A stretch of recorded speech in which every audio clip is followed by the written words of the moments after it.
We go through life being a certain person and acting in a certain way because it's expected of us, right? First by our family, then by our school, and generally then by our workplace.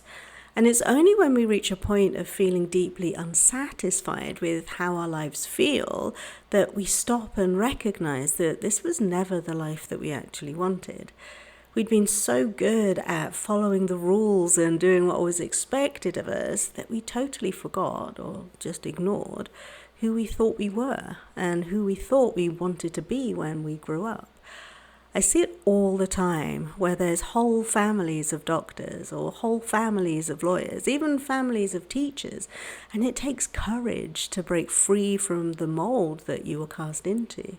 It takes tuning in and listening to hear the truth of who you are. And it takes reprogramming your identity to be able to live the life and be the person that you want to be.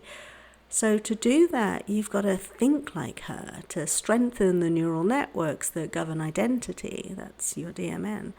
And you need to behave in the way that she does, because taking action is the key to embodying that identity. You need to look at your beliefs and assess whether they're still true for you or whether you can release them, because the woman you're becoming would never dream of holding on to those beliefs. As an example, if your new identity is somebody who wakes up feeling refreshed, who is led by their joy in loving relationships and has an ever-expanding ease-filled success, then the belief that you've got to constantly work really hard to prove your value, well, that just isn't a belief that she would have. She'd believe that she's inherently worthy and valuable just for existing, and she would carry herself in that way.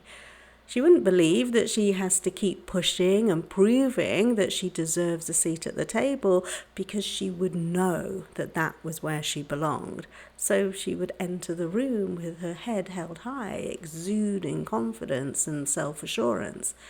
But what we're talking about here isn't just rewiring your brain or changing your behavior.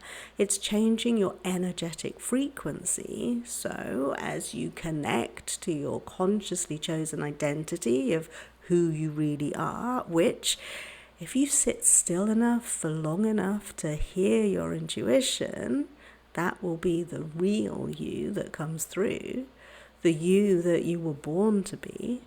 You'll become a magnet for the life that you want to experience. Opportunities will just come out of the blue, and synchronicities will just line everything up. You'll have greater success without working so hard for it, because you'll be the person who does not need to work hard for her success. So who is that person for you? Can you see a vision of you that isn't being weighed down by everything they're carrying?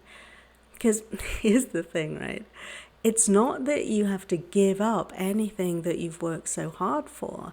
You haven't got too much on your plate. All you need is a bigger plate. And the way to get that bigger plate is by the embodiment of who you want to be. And if you want help with that, you'll find a link to join my free community in the description. Inside, you'll also find a free 14-day Rewire Your Brain for Happiness mini course that will get you started on this really important journey. Now, the next video that I recommend you watching is this one, which goes into why high achievers should embrace manifestation to reach their next level of success with ease. So click there now. I hope to see you in my community, and if I don't, well, just know that you're ready, and this is where it begins. I'll see you next time. Bye.